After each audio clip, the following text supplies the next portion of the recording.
Hey, I'm back. Honey, I'm home. Well, hello there. It's great to be back here. Isn't it, Lily? Lily is up to her old tricks. It's a really kind of a beautiful but very cold day here in Manhattan. It froze overnight. What do we care? Anyway, it was lovely to take about a 3.5 week break from doing these shows. This is, I think, the 240th show I've done on Facebook since lockdown anyway. That same old song.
love electronic music.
Not at the 20-minute mark, but I thought I'd take my late father's advice and leave you wanting more until next time. Next time is Thursday at 3 p.m. I'm trying to resume the 3 times a week schedule, which I kept up pretty well. I think throughout lockdown from March of 2021 to where we are now. Sorry, March of 2020. Was it? Yeah, I guess so. Well, 240 shows. This will be the 240th. So I took a hiatus of 3.5 weeks because I was touring Europe and I didn't know exactly where I was going to be on all these days that the show is normally scheduled, so I just thought I'll take a break, which I know many of you missed me. Thank you for the vote of confidence. Anyway, I'd love to play for you, so I'm going to try and get back into that same groove, although Saturday not. Saturday I think I'll postpone till Sunday because Saturday is the official 30th anniversary of Gods and Monsters, my longtime band. Now, technically, the group is a little bit older. The first gig we did was in summer of 1989 at the Welcome Back to Brooklyn Festival under the Arch in Prospect Park. And then it was an all-instrumental jazz rock aggregation consisting of myself on guitar, Jared Michael Nickerson on bass, who's coming over here at 4 with Richard Barone to rehearse for the show to do some of the old songs again. But Jared was on bass. I had 2 bassists then, a kid named Paul Nowinski, who preferred to go by Paul now and then. But I hope he's well. I haven't been in touch with him in many a year. And the drummer was spectacular Tony Thunder Smith, who later joined Lou Reed's band for Ever and a Day. But I had him first in there, and he was great. So I just looked at a clip of it. I might post it later. We had a great opening flourish there at the festival, and the funny thing is, we rehearsed in the run-up to this first gig at Giorgio Gomelski, the great Giorgio Gomelski from Yardbirds fame and English blues fame. Giorgio was their Yardbirds' first manager and producer for a while there, and then moved to New York years later. He had an illustrious history. He's no longer with us, sad to say, but Giorgio liked what he heard so much because we were using his space on 24th Street. It was known as the Red Room, and it went through many incarnations. It was previously called Paddles. I guess it was some sort of S&M club. I don't know about that. I never partook. So, but at this point, he was running it out to musicians. Like Bill Laswell kind of was one of Giorgio's pupils back in the day. He was there a lot. So we were rehearsing there, and he loved it. And he said, "I got to film the first show."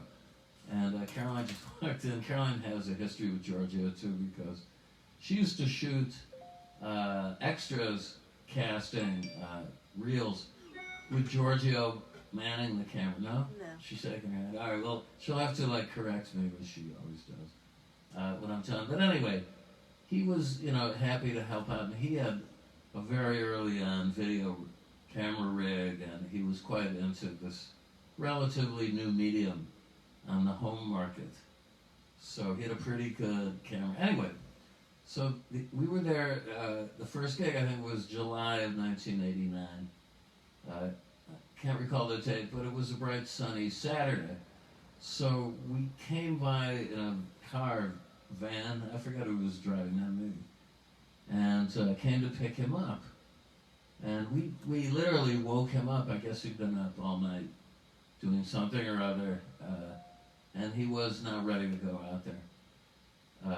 But anyway, so we said, "Look, we gotta go," and you wanted to shoot this, didn't you?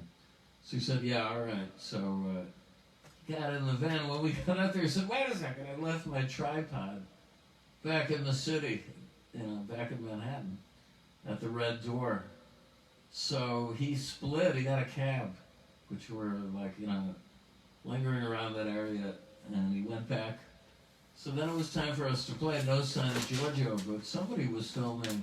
Another friend of mine showed me this, and in his clip, about halfway into the first number, which was a song called King Strong, which we're going to do a version of this Saturday out at Elsewhere in Brooklyn to mark what's technically the 32nd anniversary of the it was a nice round number, 30. So in this clip, you could see the cab pulling back up and Giorgio jumping out, literally. I mean, he looked completely mad. Lou agrees, and she wasn't. And he set up his tripod and started filming us. And he got most of the set, so at some point he was doing a whole oral history retaping a lot of people about the story of downtown music and associated madness. And so I sat for him, and so he was happy to do that, and he made a gift to me of a transfer. I guess it was a video, and I had to get a transfer, but it was that first gig. And I think the tape sat there for years, and then to get him in condition for the set, he had to literally bake them. You know, that's what happened with oxide tapes. Is that if you didn't, like, sometimes bake them in an oven, the oxide flaked out. Yeah. Anyway, that's just one story. It was a great gig. And then we played back at the Knitting Factory a couple of weeks later. And the thing just progressed from there. And Lulu really missed me. You know, when I came out, she was overjoyed. And as was I to see her. She got all groomed for the occasion. So anyway, I digress, but that's sort of the inception of Gods and Monsters. It was always, my idea was to run it based around my guitar playing and songwriting. At that point, I was doing jazz, rock, all instrumental tunes with two basses. And then about 6 months into that, I said, gee, I really ought to start writing songs. You know, I want this to be more than, you know, like instrumental fusion, which is, you could have pigeonholed it as that. So I started to write songs. I psyched myself out of it from the get-go. I just thought, anybody could do it better than I could do it, but I might as well give it a go at this stage of the game. And lo and behold, I came up with the first one, which was Poison Tree. And it's a whole other story there about how that progressed. But over the years, I had different singers and instrumental people come in there. Probably the best known of them is Jeff Buckley. And he was happy to hear all about this band when I first met him. He showed up for a tribute to his father, Tim Buckley, in 1991 in the spring. This was held at St. Anne's Church in Brooklyn. And he was a find for me. You know, I'm credited in some accounts as his discoverer. I just maintain, he would have been noticed, but I probably was the first to really recognize it in a big way, and we bonded. Also well documented those stories. But Jeff would have been 55, I think last week. He just had a birthday. And anyway, again, that's another story. But going back to Saturday, so the lineup for this show is Ernie Brooks on bass, my longtime bass player. I think Ernie got in there about 2015, if I'm not incorrect. Jason Candler, coming back strong after surviving two strokes. He was profiled on MSNBC a few weeks ago, you know, and told his story. He's going to be playing keyboards. I don't know if he's ever going to be blowing the saxophone in the near future. I'm not sure it's advisable, but he's going to be on keyboards. And I have Jared Nickerson coming back into the lineup to double on bass and also to take over the bass on a few of the older songs. Richard Barone, who succeeded Jeff in the group, will be there. He's coming over to rehearse as well. Fei Young, I've been working with here in New York for a few years, mainland Chinese erhu virtuoso and singer, will do some of her Chinese songs. And Angelica Zolo, who will be making her debut with me, who's a young singer, rocker based in New York City, who I've been working with for a few months now, very promising. She'll do one of the songs that Jeff and I used to do in the show. And anyway, you have to come out. It's going to actually technically start, I believe it's 7:45. It's an early show. We're the only show on it elsewhere, Zone 1 that night. And it's going to be packed 2 hours full of music from all stages of the band's history. I'm going to try and touch on in all these different styles. But in any case, if you miss it, too bad for you. Maybe somebody will come and video it. I'll put up some clips up. We had a very great 40th anniversary show, but that was 48 years of my career in total on 9/11, actually, at the Poisson Rouge. So we're focusing on the band era, because I did release a couple of songs, a couple of albums of all Gods and Monsters stuff over the years. And okay, well, I got your attention. Let me just recap a little bit. It was great to play again live in front of a very big audience, first off in Tuscany, Italy, in Prato. Thank you, Luca Zanotti. That was a super gig. I opened with that number that I just played, but standing up and playing it, you've seen me playing away on it and adding and subtracting over some weeks in the live stream, but it sounds even better standing up. And did a great concert there, a very, very warm reception in a beautiful public space in Prato, art space, I would say.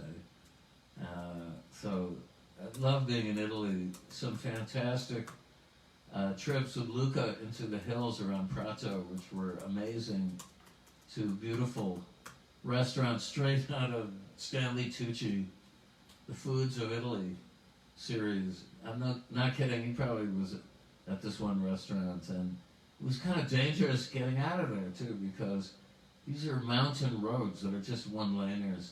So they don't have mirrors or anything to show you what's around the bend, and there are a lot of bends and cliffs.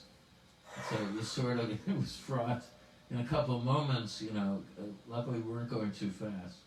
But it was like, okay, who's going to back up and try and, let the other guy pass first, kind of moments. Anyway, then I was in Paris. I had a terrific gig at the Sunset Jazz Club, maybe my 12th time playing there over the years. This literally underground jazz club, a beautiful place to play. And joining me all the way from Brussels, my old friend Lucas Ligeti on percussion. And we're working on a new album called Lucas and Lucas. He's Lukas. A great composer. I have a record he gave me I was going to hold up, but I got to admit I haven't heard it yet. I'm still a little bit jet-lagged, but here it is. His latest one, it's called That Which Has Remained, That Which Will Change. And I'm sure it's going to be good. Another one, all right, so who else was on that gig? Let me think. Laurent David, great French bass player, was there. David Kononitsky on guitar, also beautiful. And Jas Bodhi, who I did an EP with in Lille. He was there singing magnificently a few songs that we wrote together. And it was kind of a magic night. I loved playing in Paris. A lot of old friends came out of the woodwork I hadn't seen for a while. And then it was off to Holland.